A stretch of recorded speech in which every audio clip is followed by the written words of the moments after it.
I'm Mitch Hugdahl. I'm Anthony Heaton. And I'm Riley O'Connor. The story of the Veit Stoss altarpiece tonight on 6 Minutes. The altarpiece of Veit Stoss is the largest Gothic altarpiece in the world and a national treasure of Poland. It is located behind the communion table of St. Mary's Basilica in Krakow, Poland.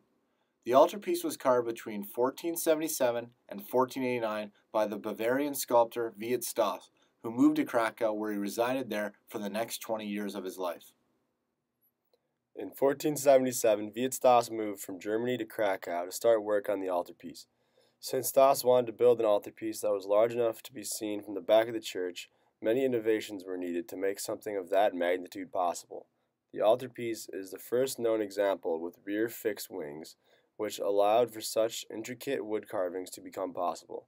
The altarpiece is broken up into 4 different sections: the Aufzug, the Flügel, the Corpus, and the Sarg. The use of pictures to tell stories has a long history in Christianity, and the high altarpiece of the church was central to this purpose.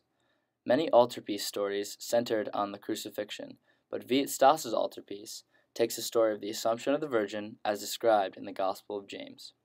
The altarpiece contains around 200 figures ranging from fully carved ones in the corpus to the tiny Krakow residence around the frame. When closed, the altarpiece displays 12 panels. These panels describe the life of Christ with depictions ranging from the birth and presentation of the Virgin, the crucifixion, the deposition, and finally the entombment of Christ. The scenes of the inner flugel and Aufzug represent the 7 joys of Mary.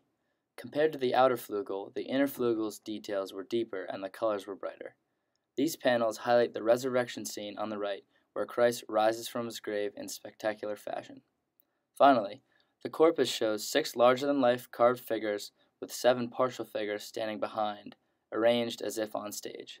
These figures are witnessing the death of the Virgin and her assumption into heaven. Never before in a late Gothic carved altarpiece had this subject been treated in such a monumental manner. Also, the treatment of the subject is unusual.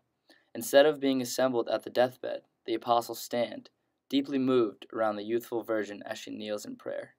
Above them, the gates of heaven stand open, with light pouring forth, and the Virgin is led through by Christ. After Veit Stoss's death in the late 1400s, he became somewhat irrelevant in Germany due to the fact that mostly all of his works remained in Poland. However, in 1933, the Germanic Museum of Nuremberg hosted a Veit Stoss art show, commemorating the 400th anniversary of the artist's death. Some of his masterpieces resurfaced, sparking a significant increase in appreciation for Stoss's art amongst the German people. Many Nazi art collectors were amongst those who had a newfound appreciation for Veit Stoss's art.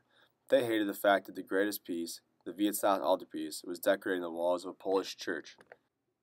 The Polish realized that they didn't have much time to hide the piece before Nazi officials showed up looking for it. The fact that they spent an incredible amount of money to restore the piece 6 years prior only made the altarpiece more valuable. They came to the decision that the best way to hide it was to disassemble it and ship it away. They cut the altarpiece into 32 massive parts and carefully packed them into wooden crates which were hidden in the Polish countryside. During the war, a Nazi unit called the Sonderkommando Paulsen located these crates, took them back to Germany, and hid them in the basement of the Nuremberg castle.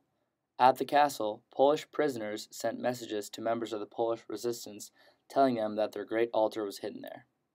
The altar eventually survived the heavy bombing of Nuremberg and was returned to Poland in 1946.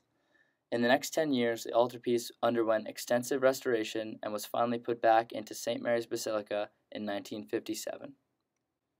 Today, the altarpiece is still the pride of Poland, with thousands of people coming to see the altarpiece each year. Until recently, the altarpiece would remain closed for most of the year, even on Sundays, to preserve its mystery and work within. The wings would have only been opened on specific feast days. But now, after great restoration, the altarpiece is opened every day at noon for tourists.